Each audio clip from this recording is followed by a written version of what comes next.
पुष्पकमल दाहालजीले राष्ट्रपतिले सन्देश पठाउनुभन्दा अगाडि नै थ्रेट गरिसक्नु भएको थियो। तिमीले सन्देश पठायो भने ठिक हुँदैन भनेर। प्रचण्डजी को हो, उहाँको राजनीति के हो? संविधानको धारा 113 को 3 राष्ट्रपतिले प्रयोगै गर्न नपाउने गरी उहाँले धम्की दिनुभयो। प्रचण्डजीले के ठान्नु हुँदो रहेछ भने उहाँ त संविधानभन्दा माथि हुनुहुन्छ, उहाँ नै हो आदेश दिने, राष्ट्रपतिलाई आदेश दिने पनि उहाँ नै हो, संविधानै उहाँ हो, उहाँले जे बोल्यो त्यही संविधान हो। तपाईँकै टेस्ट हुँदैछ। अब राष्ट्रपतिले फिर्ता गरेको कुरालाई प्रश्न चिन्ह गर्ने त उहाँहरूको कुनै नैतिक संवैधानिक ठाउँ नै छैन। महाभियोग लाउन सजिलो पनि छ जस्तो मलाई लाग्दैन। आफूले जे गर्यो त्यो कुरा ठिक, आफूलाई मन नपरेको कुरा चाहिँ गलत, असंवैधानिक। यो संविधानप्रति नै गरिएको कुठाराघात हो, आक्रमण हो। तपाईँले गलत अभ्यास बसाउनु भने कसैले नै फाइदा गर्दैन। राष्ट्रपतिले 8 पेज लामो लेखेको कुरामा के छ त्यो पढ्दै नपढ्ने, त्यसको बारेमा छलफलै नहुने अनि गालीगलोज गरेर हुन्छ। राष्ट्रपतिले राजीनामा दिएपछि त प्रमाणीकरण भएन नि। यदि 16 दिनमा प्रमाणीकरण गर्न पाउने, 15 दिन पछाडि प्रमाणीकरण गर्न पाउने हो भने राष्ट्रपतिले 15 दिनभन्दा बेसी होल्ड गर्न पनि त पाउने भयो नि। सन्देश फिर्ता पठाउँदा त उहाँ महाभियोग लाउनुपर्छ भनेर उफ्रे, त्यो बेला महाभियोग लगाउनुपर्छ भनेर उफ्रेलान्। कसैले महाभियोगको कुरा गर्लान्, तर राष्ट्रपतिले अडान लिनु भने त्यो पनि एउटा विकल्प हुन्छ। धारा 114 को 4 को व्याख्या गर्नुपर्ने अवस्था छ। अब राजीनामा दिएर राष्ट्रपति के भन्न सक्नुहुन्छ भने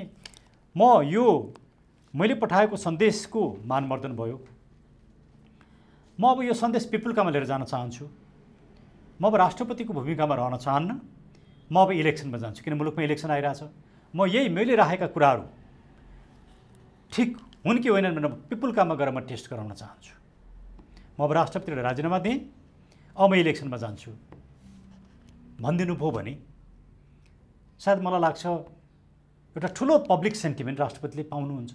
राष्ट्रपतिज्यूले हाम्रा कुरा सुन्नुभयो, उहाँ चिन्तित देखिनुभयो, चिन्तित हुनुहुन्थ्यो। मदन भण्डारीको डेथको जब समाचार बाहिर आयो, डेथ भएको कुरा जब मैले सुने, त्यसले मलाई जति बेसी एउटा चिन्ता, टर्चर र नरमाइलो लागेको थियो। यो विधेयक मैले फिर्ता पठाइसके पछाडि म माथि गरेको आलोचना, प्रत्यालोचना, गाली गलौज ले पनि मलाई झन्डै त्यति नै दुःखी बनायो भन्ने कुरा उहाँले भनिन्छ। त्यसले चाहिँ हामी सबैलाई अलिकति संवेदनशील बनाएको थियो। राष्ट्रपतिलाई धन्यवाद दिनुपर्छ। आज बिहे गर्ने भोलि नागरिकता पाउने कुरा हुँदैन। नागरिकता चाहिँ लोयल्टीसँग जोडिएको हुन्छ। भारतमै 7 वर्षको प्रावधान छ। सोनिया गान्धीले नागरिकता लिन 16 वर्ष लाग्यो, अनि हाम्रो आजको भोलि नै पाइहाल्ने। गृहमन्त्रीले के भने हिजो, यो नागरिकता विधेयक पास गर्नु त बहुत ठुलो राष्ट्रवादी काम हो पो भन्छन् नि त।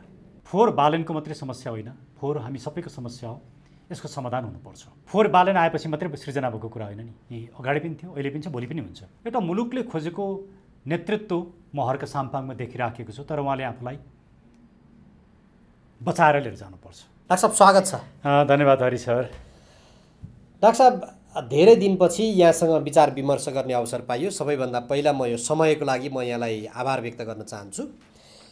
पछिल्लो दिनमा सम्माननीय राष्ट्रपतिले नागरिकता विधेयकसँग सम्बन्धित कतिपय प्रावधानलाई लिएर यहाँहरूसँग निरन्तर छलफल गरिराख्नु भएको छ, विचार विमर्श गरिराख्नु भएको छ। राष्ट्रपतिको मूल चिन्ता र चासो कुन विषयमा रहेको यहाँहरूले पाउनुभयो? धन्यवाद हरि सर। सबभन्दा पहिला त मैले हजुरलाई समय दिन सकिनँ, त्यसको लागि सरी। दोस्रो कुरा, आज समय मिलेको छ हजुरसँग, त्यसको लागि यहाँहरूलाई धन्यवाद। एकदमै महत्त्वपूर्ण प्रश्न राखिदिनु भयो। राष्ट्रपतिसँग भएको अघिल्लो र पछिल्लो भेटघाटमा हामीले हाम्रा कुराहरू राख्यौँ। यो नागरिकता विधेयक मुलुकको हितमा छैन, यसमा भएका विभिन्न प्रावधानहरू संविधानसँग पनि बाजिएका छन्। हाम्रो नागरिकताको मूलभूत समस्या सम्बोधन नगरिकन टुक्रा टाक्री रूपमा साना साना कुराहरूमा मात्रै केन्द्रित भएर समस्या समाधान हुँदैन। त्यसैले यो विधेयकलाई राष्ट्रपतिज्यूले संसदमै फिर्ता पठाइदिनु राम्रो हुन्छ भन्ने हामीले त्यो अनुरोध गरेका थियौँ। राष्ट्रपतिज्यूले हाम्रा कुरा सुन्नुभयो,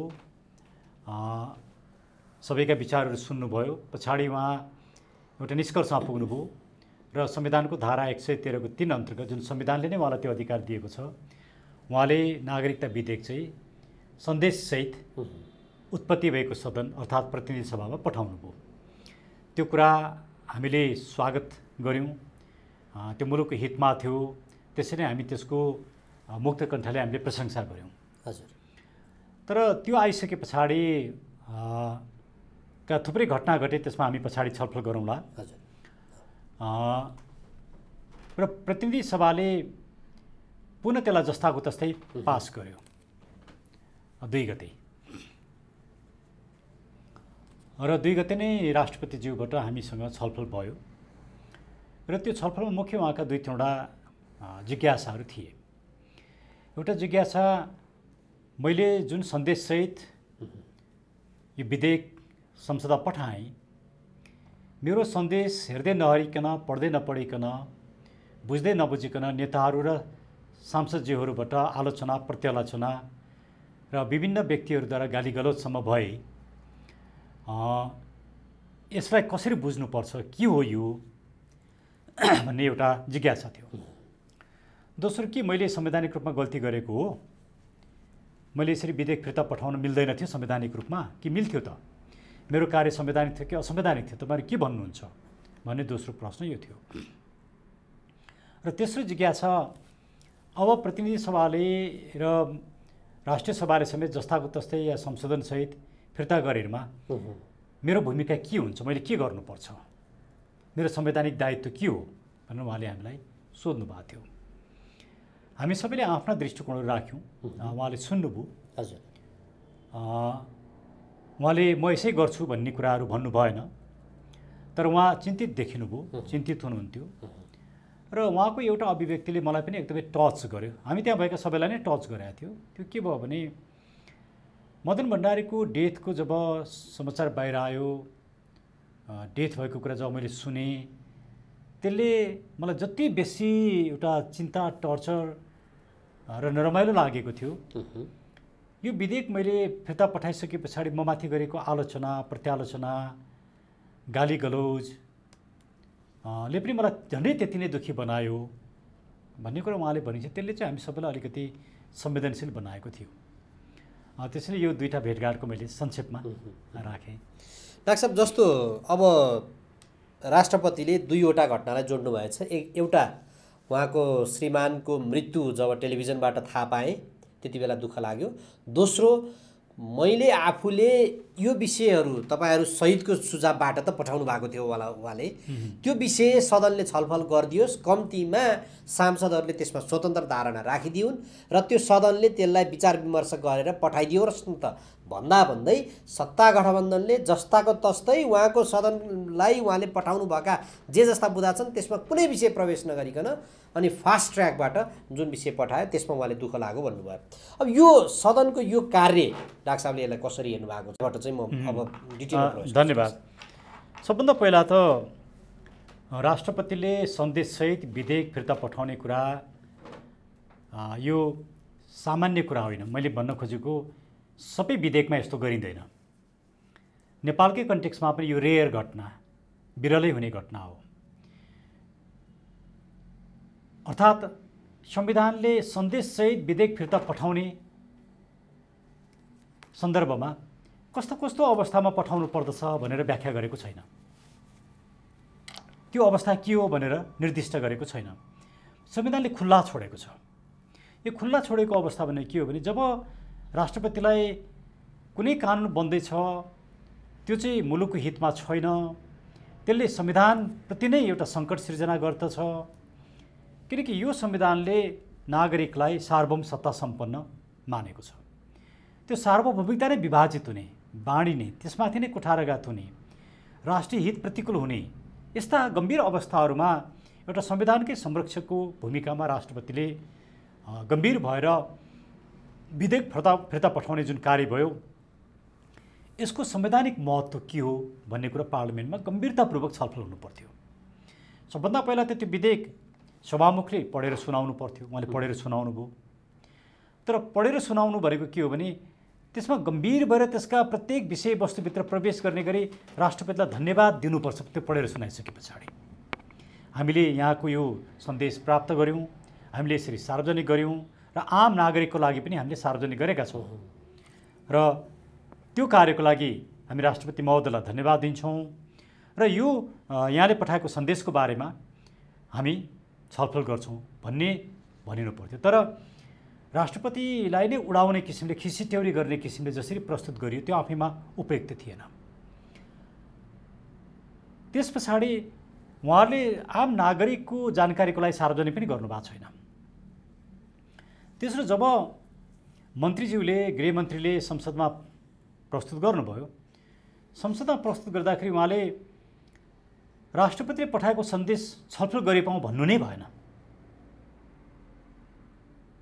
भनेपछि संविधानको धारा 11(3) उहाँहरूले कम्प्लिटली अन्डरमाइन गर्नुभयो, खिल्ली उडाउने काम गर्नुभयो। त्यसको महत्त्वलाई नै उहाँहरूले ओझ नै दिनु भएन। र संसदमा जसरी छलफल भयो, त्यो छलफल हुँदाखेरि राष्ट्रपतिमाथि केहीले राष्ट्रपतिलाई गाली गर्ने, केहीले राष्ट्रपतिले गरेको कुरा ठिक छ भन्ने, तर राष्ट्रपतिले पठाएको सन्देशको कन्टेन्टमा प्रवेशै नगर्ने, यो जुन हामीले अवस्था देख्यौँ त्यो चाहिँ उपयुक्त थिएन। र त्यसै दिन फेरि 2 गते नै छलफल गरेर पास गरेर राष्ट्रिय सभामा पठाइसकेको अवस्था छ। अब संसदको यो लाई मैले छुटकाएर के भन्छ नि, संसदले आफ्नो गरिमा पनि राखेन र राष्ट्रपतिको गरिमा पनि राखेन र त्यो सन्देशको संवैधानिक गरिमा पनि राखेन। नागरिकता जतिको विषयमा दलहरूबीच एकमत हुन्छ कि पासफेलको आधारमा निर्णय हुन्छ? डाक्टर साहब, संसारभरको अभ्यास के हो? यो राष्ट्रिय सहमति जुटाउनुपर्छ, यो पासफेल गर्ने विषय होइन। राष्ट्रिय सहमति जुटाउनलाई राष्ट्रपतिले पठाएको सन्देशको महत्त्वै राष्ट्रिय सहमति जुटाउने हो। राष्ट्रिय सहमति नै नजुटाए मसँग बहुमत छ या म पास गर्न सक्छु भनेर त्यो अहमता जुन प्रदर्शन भयो त्यो उपयुक्त छैन। र अर्को पक्ष त त्योभन्दा पनि एउटा जटिल विषय कहाँ छ भने, राष्ट्रपतिबाट सन्देश फिर्ता आयो भन्ने समाचार बाहिर आउनासाथ राष्ट्रपतिमाथि आक्रमण गर्ने काम भयो। आक्रमण भनेको भर्बल रूपमा। म त्यसमा आउँदै थिएँ डाक्टर साहब। जस्तो राष्ट्रपतिले त्यसरी सन्देश पठाइसके पछाडि सत्ता गठबन्धनको बैठक बस्यो, जस्ताको तस्तै पारित गर्ने। त्यस अगाडि नै राष्ट्रपतिलाई पुष्पकमल दाहालले चेतावनी दिइसक्नु भएको थियो कि त्यो यथास्थितिमा पारित गर्नु अन्यथा भन्ने खालको। राष्ट्रपतिले आफ्ना केही जिज्ञासा चासो राखेर पठाउनु भयो। अब त्यो उप छलफलै गरेन, त्यो सदनले जस्ताको तस्तै पठाइदियो। त्यसो हो भने यो राष्ट्रपति संस्था त्यति मात्र भएन, सदनमा त्यहाँ ठुलो गाली गलौज भयो, राष्ट्रपतिको मान मर्दन हुने गऱ्यो। त्यो सदनले राष्ट्रपतिलाई ह्याउ गर्न पाउँछ, जे पनि गराउन पाउँछ भने त्यो राष्ट्रपति भन्ने संस्था किन चाहियो? 1 नम्बर प्रश्न डाक्टर साहब। यसैसँग जोडेर राष्ट्रपतिले त्यो अधिकारै प्रयोग गर्न नपाउने, उहाँले केही पनि गर्न नपाउने, त्यो एउटा बुख्याचाको रूपमा रहने अथवा खोपीको देवताको रूपमा रहने हो भने राष्ट्रपतिलाई संविधानले किन अधिकार दियो? संवैधानिक अधिकारका प्रावधानहरू किन राखिरहेको छ? धेरै महत्त्वपूर्ण प्रश्न राखिदिनु भयो। सायद यो प्रश्नको एकैचोटि उत्तर आएन भने फेरि राखिदिनु होला। पहिलो पाटो चाहिँ 3टा किसिमले हेरौँ। एउटा पुष्पकमल दाहाल, अर्को गठबन्धन, तेस्रो प्रधानमन्त्री र चौथो राजनीतिज्ञहरू र सांसदहरू। यी 4टा पाटोबाट यसलाई हेरौँ। पुष्पकमल दाहालजीले राष्ट्रपतिले सन्देश पठाउनुभन्दा अगाडि नै थ्रेट गरिसक्नु भएको थियो, तिमीले सन्देश पठायो भने ठिक हुँदैन भनेर। अनि संविधानको धारा 113 को 3 राष्ट्रपतिले प्रयोगै गर्न नपाउने गरी उहाँले धम्की दिनुभयो। भनेपछि प्रचण्डजीले के ठान्नु हुँदो रहेछ भने उहाँ त संविधानभन्दा माथि हुनुहुन्छ, उहाँ नै हो आदेश दिने, राष्ट्रपतिलाई आदेश दिने पनि उहाँ नै हो, संविधानै उहाँ हो, उहाँले जे बोल्यो त्यही संविधान हो। यो किसिमको अहमता पुष्पकमल दाहालजीमा जे देखियो त्यो एकदमै अस्वाभाविक, अराजक, अराजनैतिक र मुलुक विरोधी चरित्र देखियो। मैले पुष्पकमल दाहालजीको बारेमा यति नै मात्र राखेँ। अब प्रधानमन्त्रीको विषयमा आउँ। हामीले अहिले अपनाएको यो संसदीय प्रणाली हो।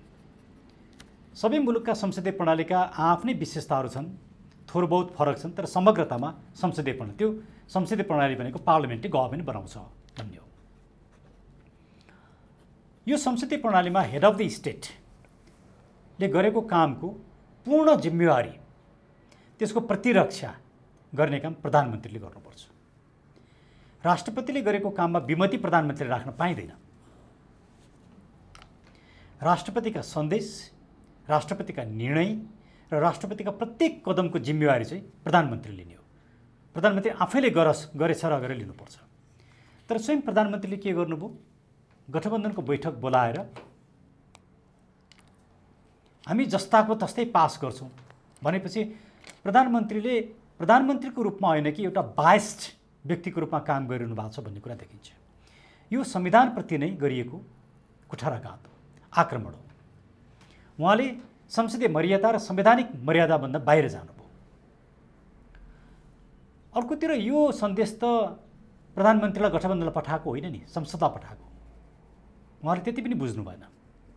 तर बाहिर चाहिँ उहाँहरूको टिप्पणी के भयो भनेदेखि संवैधानिक राष्ट्रपतिले कार्यकारी सरकारका काम कारबाही उप टीका टिप्पणी गरिदिने भन्ने खालेले विजय प्रस्तुत भयो डाक्टर साहब। होइन, भारतमा पनि संवैधानिक राष्ट्रपति नै हुन्।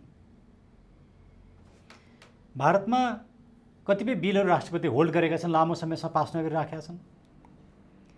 कतिपय बिलहरू फिर्ता पठाएका छन् सन्देशसहित। यो अनौठो होइन। त्यो गर्नसाथ कार्यपालिकाले गरेका कामको प्रश्न उठाइएको होइन। यो त राष्ट्रपतिले 8 पेज लामो लेखेको कुरामा के छ त्यो पढ्दै नपढ्ने, त्यसको बारेमा छलफलै नहुने अनि गालीगलोज गरेर हुन्छ। म त्यसमा पछि फेरि आउँछु। मैले पुष्पकमल दाहालको बारेमा बताएँ, गठबन्धनको बारेमा भएँ र प्रधानमन्त्रीको बारेमा भएँ। अब राजनीतिज्ञ र सांसदहरूको बारेमा राष्ट्रपतिले पठाएको सन्देश के छ भन्ने कुरो संसदमा पेश भएर सार्वजनिक नै नभइकन, पढेर सुनाउँदै नसुनाइकन उहाँहरू राष्ट्रपतिमाथि लान्छना लगाउन थाल्नु भएको थियो। कुनै पनि जिम्मेवार सांसदले, राजनीतिज्ञले यस्तो काम गर्न सुहाउँदैन। उहाँहरूमा सेन्स अफ अकाउन्टेबिलिटी, संविधानप्रतिको निष्ठा नै देखिएन। मैले छोटकरी भन्न खोजेको कुरा के हो भने म आफू गणतन्त्रवादी होइन, यो कुरा मैले दोहोऱ्याइरहनु पर्दैन। तर गणतन्त्रको सबैभन्दा ठुलो विशेषता के हो भने राष्ट्रपति हुन्। त्यो राष्ट्रपतिको संस्थालाई कामै नलाग्ने बनाइएपछि, त्यसलाई भूमिका नै नदिएपछि, भूमिकाविहीन बनाएपछि गणतन्त्र के हुन्छ?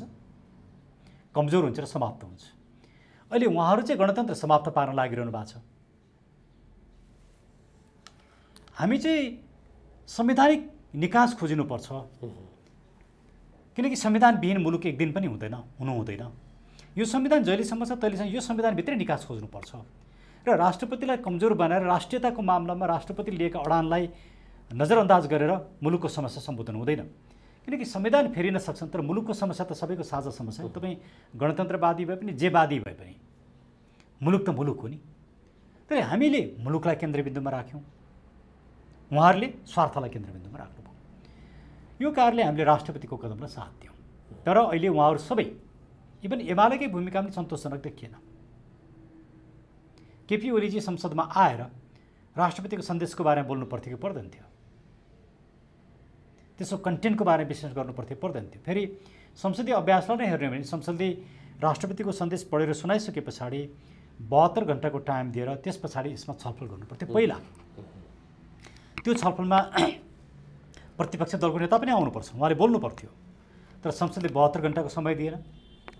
त्यस उप त छलफलै भएन, मूल कन्टेन्टमा प्रवेश नै भएन। हो, राष्ट्रपतिको सन्देशलाई संसदले ग्रहणै गर्नुपर्छ, पालनै गर्नुपर्छ भन्ने छैन। त्यो सन्देशको आलोचना गर्न सकिन्छ, समीक्षा गर्न सकिन्छ, राम्रो कुराको लागि राम्रो भन्न सकिन्छ, नराम्रो कुरालाई नराम्रो भन्न सकिन्छ। तर त्यो चाहिँ के हो? छलफल र विश्लेषण गरेर निष्कर्षमा पुगिनुपर्छ। अनि त्यो निष्कर्षमा पुगेपछि त्यो पार्लिमेन्टको निष्कर्ष के भयो त? त्यो राष्ट्रपतिलाई लेखेर पठाउनुपर्छ। तपाईँले महामहिमले पठाउनु भएको यो सन्देशमा पार्लिमेन्टभित्र छलफल हुँदाखेरि हामी यो निचोडमा पुग्यौँ, हाम्रो विचार यो छ भनेर पठाउनु पर्दछ। सार्वभौम सांसदहरूले त्यसरी लिएर जानु पर्थ्यो। हो, अनि मात्रै त्यस पछाडि मात्रै विधेयकको विषयमा प्रवेश गर्न सकिन्छ। तर उहाँहरूले यो कामै गर्नु भने यसले के देखायो भने हाम्रो संसदीय प्रणालीलाई लङ्गडो बनाइयो। संविधानले सन्देशको जुन महत्त्व दिएको छ त्यसलाई तिलाञ्जली दियो, प्रतिशोध साध्ने काम भयो। त्यसैले एक किसिमको संवैधानिक सङ्कट निम्त्याउने काम मुलुकमा भइराखेको छ अहिले। डाक्टर साहब, जस्तो यसले के उहाँहरूले अथवा यो मूल कन्टेन्टमा प्रवेश नगरिकन राष्ट्रपतिका जे चासो जिज्ञासा जे थिए हेड अफ द स्टेटको हिसाबले पनि उहाँले यो कुराहरू राख्नुभएको रहेछ। यसमा सांसदहरूको धारणा के हो भनेर त्यो जुन मूल कन्टेन्टमा प्रवेश नगरी जसरी त्यहाँ मर्दन भयो राष्ट्रपतिको, त्यहाँ सांसदहरूले जसरी गाली गलौजहरू गरे, त्यसले के नजिर बसाल्न खोजिँदैछ डाक्टर साहब? एउटा। दोस्रो, त्यो कन्टेन्टमा अब भोलिका दिनमा त्यसो भए राष्ट्रपति जोसुकै आउला, अरू व्यक्तिहरू पनि त परिवर्तन होला आउलान्, त्यस्तो अवस्थामा राष्ट्रपतिले तिमीले कार्यकारी सरकारले गरेका काम उप कहिल्यै पनि जिज्ञासा केही राख्न पाउँदैनौ, आँखा चिम्लेर स्ट्याम्प लगाउनुपर्छ, मोहर लगाउनुपर्छ भन्ने खालको चाहिँ त्यो आभास दिन खोजिएको हो, अथवा हामी नै सर्वेसर्वा हौँ, हामीले भनेको चाहिँ तिमीले मान्नुपर्छ भन्ने हो, अथवा प्रतिशोध साधियो डाक्टर साहब, यो राष्ट्रपति फरक दल पृष्ठभूमिबाट हुर्केको कारणले गर्दाखेरि हामीले किन नगर्ने भन्ने बनाइयो। यो के हो यसको? यहाँले भनेको यी तिनटै कुरा हुन्, यी तिनटै कुरा हुन्। यहाँले बहुत राम्रो विश्लेषण राख्नुभयो, वास्तविकता मलाई यही नै लाग्छ। डाक्टर साहब, अब त्यसरी एउटा नजिर कस्तो बन्ला? आगामी दिनमा त राष्ट्रपतिहरू परिवर्तन हुँदै जालान्, संवैधानिक व्यवस्था अनुसार 2 कार्यकालभन्दा बढी त कोही पनि रहँदैन होला। त्यस्तो अवस्थामा भोलि अब अर्को दलको राष्ट्रपति आउँदा अनि अर्को दलको सरकारले यसले त अघि हजुरले भन्नुभयो जस्तै एउटा बीज रोपेर छोडिदिने भयो संवैधानिक सङ्कटको, त्यो चाहिँ बिस्तारो मलजल हुँदै जाने भयो होइन? हो, हाम्रो संविधानप्रतिको निष्ठा नै भएन। हाम्रो निष्ठा के भने आफ्नो स्वार्थप्रतिको निष्ठा भयो।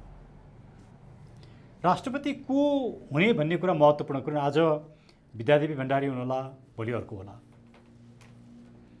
पर्सि अर्को हुन्छ, किनकि यो त एउटा नियमित प्रक्रिया हो।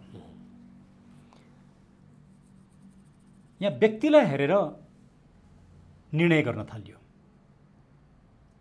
सिस्टमलाई र संस्थालाई हेरिएन। समस्या त्यहाँनिर हो।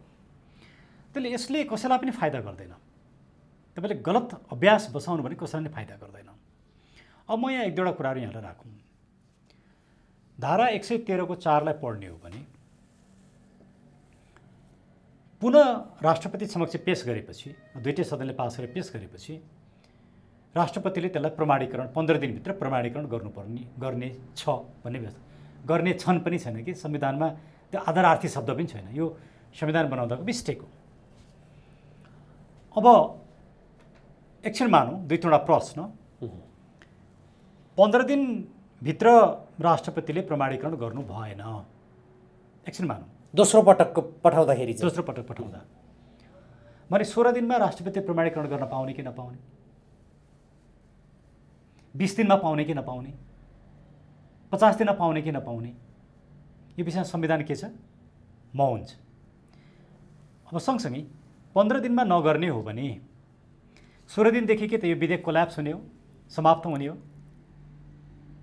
त्यो पनि संविधान मौन छ। एकछिन मानौँ उहाँहरू राष्ट्रपतिलाई वास्तवमा राजीनामा दिन बाध्य बनाउँदै हुनुहुन्छ। त्यसले राजनीतिक रूपमा पनि फाइदा हुँदैन, मुलुकको लागि पनि फाइदा हुँदैन। एकछिन मानौँ राष्ट्रपति राजीनामा दिनु, 15 दिनसम्म त उहाँले राख्न पाउनुहुन्छ, राखिदिनु भयो, 16 दिनमा राजीनामा दिइदिनु भयो। यदि 16 दिनमा यसलाई प्रमाणीकरण गर्न नपाउने हो भने त राष्ट्रपतिले राजीनामा दिएपछि त प्रमाणीकरण भएन नि। तर उहाँहरूले के गर्नुहुन्छ? मानौँ राष्ट्रपतिले राजीनामा दिनुभयो भने उपराष्ट्रपतिलाई राष्ट्रपति बनाउनुहुन्छ र उहाँहरू प्रमाणीकरण गर्न लाग्नुहुन्छ। यदि 16 दिनमा प्रमाणीकरण गर्न पाउने, 15 दिन पछाडि प्रमाणीकरण गर्न पाउने हो भने राष्ट्रपतिले 15 दिनभन्दा बेसी होल्ड गर्न पनि त पाउने भयो नि। अब म तपाईँलाई भनौँ, 2054 सालमा संसदको जब विघटन भयो, त्यो विघटन भइसके पछाडि प्रधानमन्त्रीले विघटनको लागि राजाकामा सिफारिस गरे। 96 जना सांसदहरूले प्रतिनिधि सभाको बैठक बोलाएर हामी सरकार परिवर्तन गर्छौँ, सरकारसँग अविश्वास, सरकारप्रति अविश्वासको प्रस्ताव राखेर सरकार परिवर्तन गर्छौँ भनेर समावेदनको निवेदन पठाए। प्रधानमन्त्रीको निवेदन पहिला पुग्यो, समावेदनको पछाडि पुग्यो। अब कुनले प्रायोरिटी पाउने त? सामान्यतः कानुनमा जुन काम पहिला भएको छ त्यसले मान्यता पाउँछ। तर यो मुद्दामा सर्वोच्चले के व्याख्या गर्यो भने संविधानको व्याख्या गर्दा अरू कानुनको जस्तो व्याख्या गरिँदैन। यस्ता महत्त्वपूर्ण विषयमा समय सीमाको कारणले यस्तो गर्नुपर्छ भनेर निर्णय निकाल्न सकिँदैन। त्यसले टाइम फ्याक्टर चाहिँ यहाँ लागू हुँदैन भन्नु पर्यो र समावेदनलाई मान्यता दियो। भनेपछि त्यो निर्णय, त्यो सिद्धान्तलाई, त्यो नजिरलाई आकर्षित गर्ने त 15 दिन यहाँ पनि लागू हुँदैन। तर राष्ट्रपतिले गरे 15 दिनभन्दा बेसी होल्ड गर्दाखेरि पनि यो गैर संवैधानिक भन्न सकिने ठाउँ छैन। मैले भन्न खोजेको धारा 114 को 4 को व्याख्या गर्नुपर्ने अवस्था छ। यसलाई अर्को पाटोबाट हेरौँ। अब 114 को 4 को प्रयोग गर्दाखेरि सार्वभौमिकता विभाजित हुन्छ, विदेशीले नागरिकता पाउँछन्, बिहे गरेकै भोलिपल्ट नागरिकता पाउने अवस्था सृजना हुन्छ। त्यसले मुलुकको हित हुँदैन भने संविधानको सिङ्गो संरचनालाई बचाउने काम संविधान सम्मत हुन्छ कि धारा 114 को 4 अन्तर्गत काम गर्ने कुरा चाहिँ संविधान सम्मत हुन्छ? 113 को 4 हजुर 113 को 4 मात्रै त संविधान होइन। समग्र संविधानलाई हेरिनुपर्छ। संविधानको व्याख्याको नियम के हो भने समग्र संविधानलाई हेरेर संविधानको उद्देश्य के हो पत्ता लगाउनुपर्छ र त्यसअनुसार काम गरिनुपर्दछ। त्यसले यस आधारमा हेर्दाखेरि पनि राष्ट्रपतिले होल्ड गर्नुभयो भने पनि यसलाई असंवैधानिक भन्न मिल्दैन। तर अहिले सन्देश फिर्ता पठाउँदा त उहाँ महाभियोग लगाउनुपर्छ भनेर उफ्रे, त्यो बेला महाभियोग लगाउनुपर्छ भनेर उफ्रेलान्, त्यो उहाँहरूको तर्क होला। अब राष्ट्रपतिसँग दुई तीनवटा विकल्प छन्। एउटा विकल्प 15 दिनमा सही गरिदिएर प्रमाणीकरण गरेर पठाउने, मुलुक जेसुकै होस् भन्ने एउटा होइन। म मुलुकको हितमा काम गर्छु, मुलुकको हित भनेकै संविधानको हित हो, मुलुकको अहित हुँदाखेरि संविधानको पनि अहित हुन्छ। त्यसैले धारा 113 को 4 मात्रै संविधान होइन, म समग्र संविधानलाई हेर्छु र यसलाई होल्ड गर्छु भन्ने हिम्मत देखाउनु भयो भने कसैले महाभियोगको कुरा गर्ला, तर राष्ट्रपतिले अडान लिनु भने त्यो पनि एउटा विकल्प हुन्छ। अर्को विकल्प राजीनामा दिने कुरा, त्यो त उहाँहरू बाध्य बनाइरहनु भएको छ।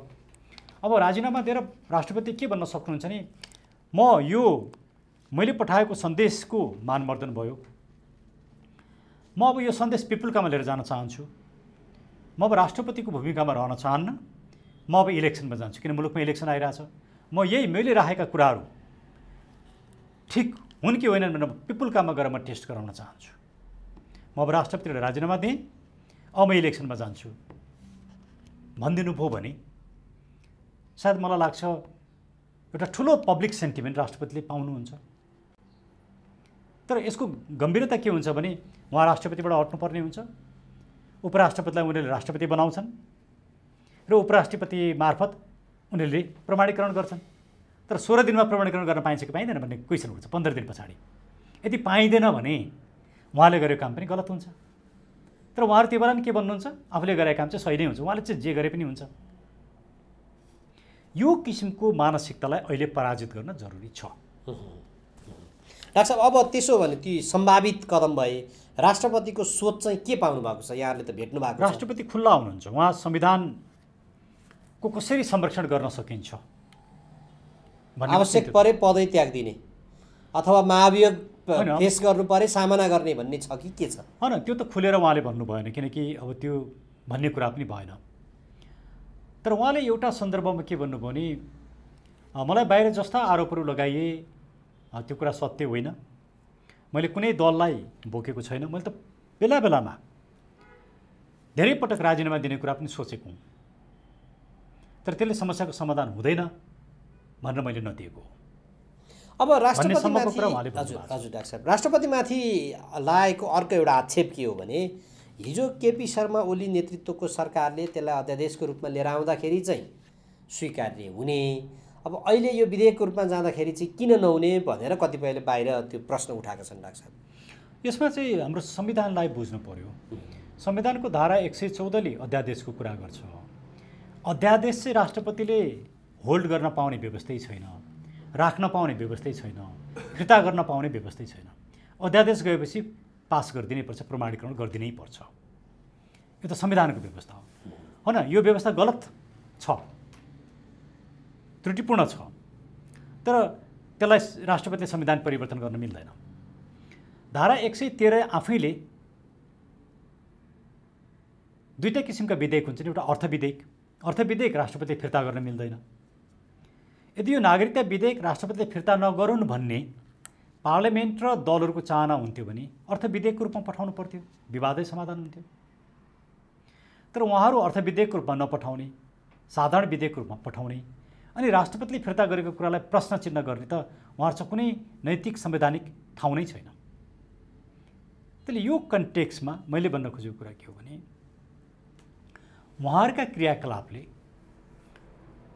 आफूले जे गर्यो त्यो कुरा ठिक, आफूलाई मन नपरेको कुरा चाहिँ गलत, असंवैधानिक भन्ने जुन किसिमको एउटा अराजक प्रवृत्ति सिर्जना भइरहेछ मुलुकमा, त्यो चाहिँ मैले समस्याग्रस्त देखेको छु। डाक्टर साहब, अब राष्ट्रपतिले 16 दिनसम्म होल्ड गर्दाको परिस्थिति पनि यहाँले प्रश्न पारिदिनु भयो। 16 दिन भनेको त्यो 15 दिनभन्दा बढी यदि राख्नुभयो भने, राइट, त्यो अवस्थामा यदि राष्ट्रपतिमाथि महाभियोग आयो भने के राष्ट्रपतिलाई हटाउन, पदबाट हट्नै पर्छ भन्ने संवैधानिक व्यवस्था छैन भन्ने खालको हामीले सुनेका थियौँ। त्यसको के हो डाक्टर साहब? अर्को राष्ट्रपति हुँदैन, त्यस कारणले मिल्दैन भन्ने खालको पनि तर्क कतिपयले गरेका थिए। होइन, अब कस्तो छ भने राष्ट्रपति नहुँदाखेरि उपराष्ट्रपतिले राष्ट्रपतिको काम गर्ने हुन्। निलम्बनमा पर्दैन राष्ट्रपति पद चाहिँ भन्छन् बाहिर, त्यस्तो होइन। यो एउटा व्याख्याको विषय छ। अब महाभियोगको प्रस्ताव पेश गरेर मात्रै निलम्बन हुँदैनन्, तर चोलेन्द्रलाई त निलम्बन गरियो प्रस्ताव पेश गर्न साथ। प्रस्ताव उपर कारबाही नभइकन निलम्बनमा राखियो नि। सूचना कार्यालयलाई पनि त्यही गरिएको थियो। त्यो चाहिँ व्यवस्था छ भन्छन् फेरि, के हो? होइन, त्यो व्यवस्था छैन। कारबाही प्रारम्भ भएपछि मात्रै हो, होइन। अब राष्ट्रपतिको विषयमा निलम्बनमा राष्ट्रपति जान्छ कि जाँदैन, यो आफैमा एउटा विवादको विषय छ। यो सजिलो विषय छैन। तर महाभियोग लाउन सजिलो पनि छ जस्तो मलाई लाग्दैन। किनभने यतिकै कारणमा राष्ट्रपतिको सन्देशमा उहाँहरू आफै छलफल नगरिदिने, अनि मेरो सन्देशमा छलफल भएन भने उहाँले अडान लिनुभयो भने त्यो अडान लिन नपाउने। म पिपुलसँग एकचोटि सोध्छु, पिपुलको विचार बुझ्छु, तपाईँहरूले छलफल गरिदिनु भएन। तपाईँहरू त पिपुलको प्रतिनिधि हो। पिपुलको प्रतिनिधिले छलफल नगरेपछि म पिपुलसँग छलफल गर्छु भन्न पाउने कि नपाउने? त्यसले यस्ता संवैधानिक अब जटिलताहरू र संवैधानिक सङ्कटहरू उहाँहरूले निम्त्याइरहनु भएको छ। सबभन्दा राम्रो उहाँहरूले के गर्नु पर्थ्यो भने, यो त इलेक्सन डिक्लेयर भइसके पछाडिको पार्लियामेन्ट, वास्तवमा इलेक्सन डिक्लेयर भएपछि पार्लियामेन्ट नै हुँदैन। किनभने तपाईँकै टेस्ट हुँदैछ। अब हामी तपाईँकै परीक्षण गर्दैछौँ। इलेक्सन भनेको तपाईँकै परीक्षण हो। जब तपाईँ आफू परीक्षणमा हुनुहुन्छ अनि तपाईँले नीतिगत निर्णय गर्ने, कानुन बनाउने, त्यो मिल्दैन। एकछिन मानौँ यो मिल्छ नै भन्ने ठान्ने हो भने पनि निर्वाचन भएर 3 महिना पछाडि अर्को पार्लियामेन्ट आउँदैछ, उसले काम गर्छ नि, उसलाई थाती राखिदिनुहोस् न। फेरि राष्ट्रपतिले नागरिकता विधेयक चाहिँदैन, नागरिकता ऐन चाहिँदैन भन्नुभएको छैन।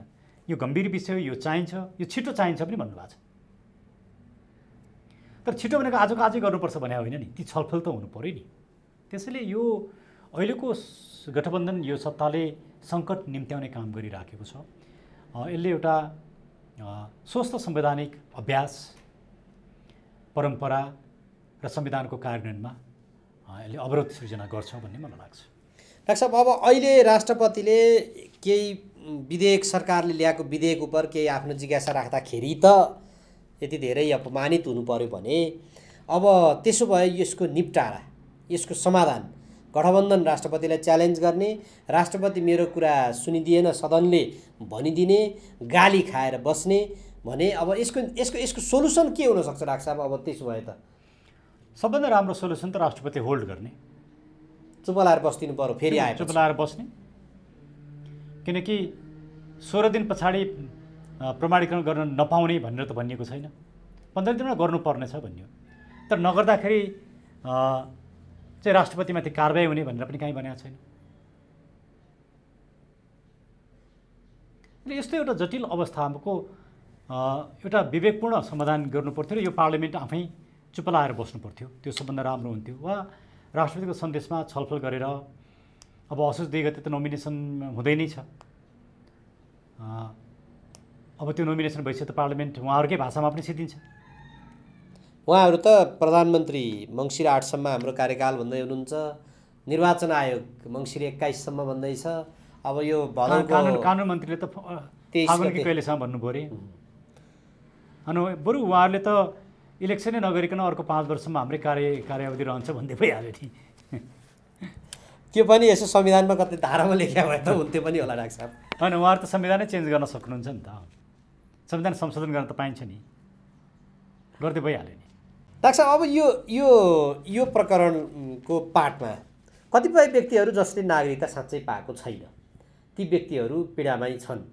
अब उनीहरूलाई लाग्दो हो कि हाम्रो विरोध गरिदिए, हामीले नागरिकता लिन पाउने हकबाट वञ्चित गर्न आँटिदिए भन्ने खालको पनि लाग्दो हो। तिनीहरूको चाहिँ समस्याको, वास्तविक समस्याको समाधान चाहिँ कसरी हुनसक्छ त? एकदमै राम्रो प्रश्न। सरकारले अहिले के भन्यो भने लाखौँ मानिसहरूलाई नागरिकता दिनुपर्ने छ, यस्तो कामलाई रोक्ने भन्यो। पहिला हामीले कानुन हेरौँ। कानुनमा के कुरो प्रश्न छ भने नेपाली बाबुआमाका सन्तानले नागरिकता पाउँछन् भन्ने कुरो प्रष्ट छ। भनेपछि कुनै बच्चा बच्ची नागरिकता नपाएका मानिसको बाबुआमा नेपाली छन् भने नागरिकता पाउने कुरामा कहीँ कुनै अवरोध छैन, कानुनले दिनुपर्छ। अवरोध छ भने स्वयं सरकारले अवरोध गरिरहेछ। अब कसै छोराछोरीलाई दिने त? नेपाली बाबुआमाकाले पाउने कानुन छँदैछ भने चाहिँ कि विदेशीलाई दिने भन्न खोजेको हो? ती लाखौँ भनेका विदेशीका छोराछोरी हुन्, प्रश्न त उठ्छ नि। किन कानुनले नेपालीका छोराछोरीलाई रोकेको छैन भनेपछि कसलाई रोक्यो त? विदेशीका छोराछोरीलाई रोक्यो। अब नेपाली आमा एकल महिला, उनका छोराछोरी छन्, बाबु पत्ता लागेका छैनन्, यस्तो अवस्थामा पनि अदालतले बोलिसकेको छ। एउटा मात्रै होइन, दर्जनौँ मुद्दामा बोलेको छ कि नागरिकता दिनु भनेर। त्यो नदिकन राख्ने काम कसले गरेछ? सरकारले गरेछ। सरकार आफै अप्राकृतिक रूपमा, गलत रूपमा नागरिकता समस्या सिर्जना गर्ने अनि त्यसलाई देखाएर मान्छेले नागरिकता पाएका छैनन्, आफ्नो कर्तव्य पुरा नगर्ने, आफ्नो दायित्व पुरा नगर्ने अनि त्यसलाई समस्या बनाएर विदेशीलाई नागरिकता दिने षड्यन्त्र गर्ने, यो कुरा त पर्दाफास हुनैपर्छ। त्यसैले होला केही मान्छेले नागरिकता नपाएका छन्, कस्तो अवस्थाले नपाएका छन्, आमा एकल छिन्, सन्तान छन्, अदालतले दिनु भनेर पनि दिइरहेछन्, त्यो सरकारको कमजोरी। सरकार विरुद्ध उनीहरू उठ्नु पऱ्यो नि। हाम्रो त्यसमा पूर्ण समर्थन छ। नेपालीले नागरिकता पाउनुपर्ने कुरामा कसैको विवाद छैन। हाम्रो भनाइ कति मात्रै हो भने विदेशीले नागरिकता नपाओस्, आज बिहे गर्ने भोलि नागरिकता पाउने कुरा हुँदैन। नागरिकता चाहिँ लोयल्टीसँग जोडिएको हुन्छ। भारतमै 7 वर्षको प्रावधान छ। सोनिया गान्धीले नागरिकता लिन 16 वर्ष लाग्यो अनि हाम्रो आजको भोलि नै पाइहाल्ने, यो कुरा मिलेन। त्यसै हाम्रो जस्तो एउटा संवेदनशील अवस्थामा रहेको मुलुक, दुईवटा ठुल्ठुला छिमेकीहरू, ठुलो जनसङ्ख्याको बिचमा रहेको मुलुकले चीनबाट र भारतबाट आएर सजिलै बिहे त चिनियालाई पनि गर्न सकिन्छ नि। भारतीयको मात्रै कुरो होइन यो, बङ्गलादेशले गर्न सकिन्छ, कसैलाई पनि गर्न सकिन्छ, पाकिस्तानलाई गर्न सकिन्छ, अमेरिकन युरोपियन जो। अनि सबैलाई यसरी नै दिने हो भने, भोलिपल्टै दिने हो भने के हुन्छ होला हाम्रो अभिगत? हामी आफू चाहिँ माइनोरिटीमा पर्छौँ अनि भोटर्स चाहिँ, विदेशी भोटर्स चाहिँ मेजोरिटीमा पुग्छन् अनि सरकार पनि उनीहरूको हुन्छ, सत्ता पनि उनीहरूको हुन्छ, व्यवस्था पनि उनीहरूको हुन्छ। अनि हामी त्यसको लागि यहाँ गृहमन्त्रीले के भने हिजो, यो नागरिकता विधेयक पास गर्नुमा त बहुत ठुलो राष्ट्रवादी काम हो पो भन्छन् नि त। अब यो किसिमको राजनीतिक दिवालियापन अहिले मुलुकमा जुन देखिएको छ, यसबाट मुलुकलाई खालि दुईवटा शक्तिले मात्रै बचाउन सक्छ। एउटा राष्ट्रपति आफैले अब अठोट गर्नु पर्यो, अलिकति साहस गर्नु पर्यो र गम्भीर निर्णय गर्नु पर्यो, त्यसबाट रिस्क लिनु पर्यो। दोस्रो पिपुलले आउँदो इलेक्सनमा होली वाइनवादी, एमसिसीवादी, एसपिपीवादी, नागरिकता विधेयकवादी यिनीहरूलाई परास्त गर्नु पर्यो। अदरवाइज हामी सङ्कटमा प्रवेश गर्छौँ। आजको भोलि नै आउँदैन, 10 वर्ष लाग्ला, 20 वर्ष लाग्ला, 2-3वटा चुनाव पछाडि हामी माइनोरिटीमा पर्छौँ। त्यो एउटा खतरा छ डाक्टर साहब। त्यसो भए अब यो नागरिकता सम्बन्धी विधेयकको आगामी दिनमा जसरी जान्छ त्यसरी चर्चा गरौँ। म सानो 1-2वटा विषय उठाउँछु। निहारिका राजपूत केस कानुनसँग सम्बन्धित भएको भएर मैले यो उठाउँछु। उनले राष्ट्रपति भवन अगाडि गएर आत्मदाहको प्रयत्न पनि गरिन्। उनीसँग जो सम्बन्ध भएका भनिएका युवक, उनको आफ्नै गुनासा छन्, मलाई चाहिँ पीडित बनाइयो, केटा मान्छेले त कहीँ रुनी ठाउँ पनि पाइँदैन भन्ने कुराहरू गरिरहेका छन्। एउटा कानुनको अध्येताको हिसाबले, कानुनको विद्यार्थीको हिसाबले यसलाई कसरी निहालिराख्नु भएको छ डाक्टर साहब? को ठिक को बेठिक भन्ने कुरा त्यो डिएनए टेस्ट गरेपछि थाहा हुन्छ। त्यसैले मैले यो मुद्दामा डिएनए टेस्ट हुनुपर्छ, त्यो हदसम्म मैले निहारिकालाई सपोर्ट गर्छु भनेको हो। र एउटा व्यक्तिले डिएनए टेस्ट होस् भन्नको लागि आत्मदाह गर्नुपर्ने सम्मको अवस्था सृजना मुलुकमा हुनु हुँदैन। त्यसैका लागि अनसन बस्नुपर्ने अवस्था पनि हुनु हुँदैन। र यो विषयलाई समाधान गर्नका लागि कानुन मन्त्री, महाधिवक्तासँग कुराकानी भइराखेको अवस्था हो। तर यो 2-3 दिनदेखि उहाँहरूसँग कुरा भइसकेको छैन, प्रयास भइरहेछ। अहिले भर्खर पनि उहाँले मेसेज पठाउनु भएको थियो कानुन मन्त्रीले, सायद उहाँ काठमाडौँ बाहिर हुनुहुँदो रहेछ, आज आइपुग्नु होला। उहाँ आइसकेपछि कल गर्छु भन्नुभएको छ। हामी बसेर यसलाई सर्ट आउट गर्छौँ। एउटा व्यक्तिले न्याय पाउनुपर्छ।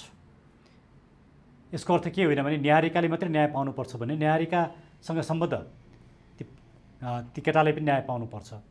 जो दोषी हो त्यसको सजाय पाउनुपर्छ। तर डिएनए टेस्ट भन्ने कुरा मुद्दाको सन्दर्भमा यो हुनै पर्ने कुरा हो। यसलाई नगरिदिनु चाहिँ अन्यायपूर्ण भएकोले मैले डिएनए टेस्ट हुनुपर्छ भन्ने मेरो आवाज हो, त्यसमा मेरो समर्थन। यति मात्रै बोल्छु म यो विषयमा। राज्यले जुन पुरा गर्नुपर्ने दायित्व पुरा नगरिदिएको कारणले कसैको ज्यान चाहिँ नगइदियोस्, टेस्ट गरेर कम्तीमा वार्की पार चाहिँ गर्छ। एक्ज्याक्टली। डाक्टर साहब, म एउटा अर्को प्रसङ्ग जान्छु। डाक्टर साहबहरू यो स्वतन्त्र मुभमेन्टबाट अहिले पार्लियामेन्टमा अथवा हिजोका दिनका व्यक्तिहरूलाई यहाँहरूले समर्थन पनि गर्नुभयो, त्यस्ता व्यक्तिहरू आउनुपर्छ। राष्ट्रिय राजनीतिमा यो फैलिरहेको जुन झाँगिरहेको जुन यो पुरातन प्रवृत्ति जुन छ त्यसलाई चाहिँ स्वतन्त्र व्यक्तिहरू आएर क्रमशः त्यसलाई हटाउँदै जानुपर्छ अथवा नयाँ नयाँ व्यक्तिहरू आउनुपर्छ भन्ने मुभमेन्टमा हुनुहुन्थ्यो। अहिले पछिल्लो समयमा दुईवटा व्यक्तिहरूको सबभन्दा बढी चर्चा, धरानका उपमेयर र काठमाडौँका मेयरको। तर उहाँहरू आफै घोचपेचमा लागेको जस्तो, निरन्तर धरानका मेयरले काठमाडौँको मेयरलाई प्रहार गरेको जस्तो देखिन्छ सामाजिक सञ्जालमा। त्यसलाई कसरी निहाल्नुभएको छ डाक्टर साहब? मैले वास्तवमा यो प्रश्न मलाई आज अरू साथीहरूले पनि गर्नु, मैले यो क्लोजली हेरिराखेको छैन, मैले पढेको छैन, सुनेको छैन यो अनेस्टली। त्यसले म यो विषयमा बोल्न सक्दिनँ। तर मेरो भनाइ, संक्षिप्त भनाइ के छ भने, फोहोरमा राजनीति नगरौँ, फोहोरको राजनीति गर्नु भएन। फोहोर बालनको मात्रै समस्या होइन, फोहोर हामी सबैको समस्या हो, यसको समाधान हुनुपर्छ। यसमाथि राजनीति गरिन हुँदैन। नम्बर 1, हर्कजीले जे काम गरिरहनु भएको छ निस्वार्थ रूपमा राजनीतिभन्दा माथि उठेर काम गरिरहनु भएको छ, त्यस्तो व्यक्ति समाजले पाउनु ज्यादै ठुलो उपलब्धि हो। उहाँ बिग्रिनु हुँदैन। उहाँका राम्रा काममा हाम्रो सधैँ साथ र समर्थन छ। एउटा मुलुकले खोजेको नेतृत्व म हर्क साम्पाङमा देखिराखेको छु, तर उहाँले आफूलाई बचाएर लिएर जानुपर्छ। गलत बाटोमा लाग्नु हुँदैन, गलत काम गर्न हुँदैन। जतिसुकै राम्रो व्यक्तिले पनि गलत काम गरेर नै सिद्धिन्छ। त्यसले उहाँहरू, हर्क साम्पाङ चाहिँ एउटा राम्रो निधि हो। त्यस्तो व्यक्तिलाई त हामीले एउटा नेताको रूपमा, आफ्नै नेताको रूपमा म हेर्न चाहन्छु। तर बहुत सावधान र सचेत भएर अगाडि बढ्नुपर्छ। अन्तिममा डाक्टर साहब, यो फोहोर बालनको मात्र समस्या होइन भनिदिनु भयो, तर राज्यका जिम्मेवार व्यक्ति अथवा देशको पूर्व प्रधानमन्त्री त्यही घरमा बस्नु भएको छ, जुन घरका घरबेटीले त्यो सिसडोलसम्म जाने बाटोको ठेक्का लिएका छन्। 7 पटकसम्म म्याद थपिएको छ, तर त्यसको त्यो कम्तीमा पिच गरिदिनेसम्मको काम भएको छैन। त्यहाँ ठुलो एउटा साह्रै गन्जागोल अवस्था त रहेछ। हामीले स्थलगत रूपमा त हेरि नै हाल्यौँ, हामीले पनि गएर हेर्ने अवसर पाएका थियौँ। यो हिसाबले हेर्दाखेरि चाहिँ तपाईँलाई कस्तो लागेको छ? राज्यका सिस्टोलवासीहरूको कुरा पनि ठिक छ।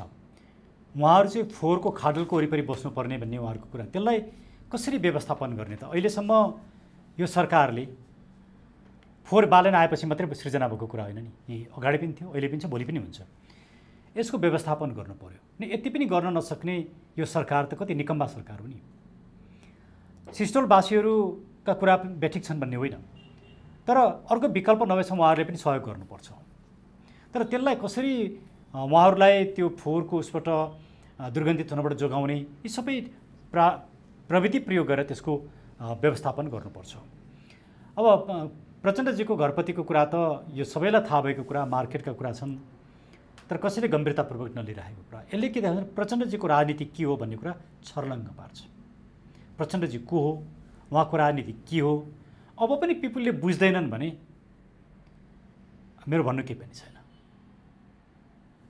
हुन्छ डाक्टर साहब, यो महत्त्वपूर्ण विचार र समयको लागि म यहाँलाई धन्यवाद र आभार व्यक्त गर्छु। यहाँलाई पनि धन्यवाद हरि सर।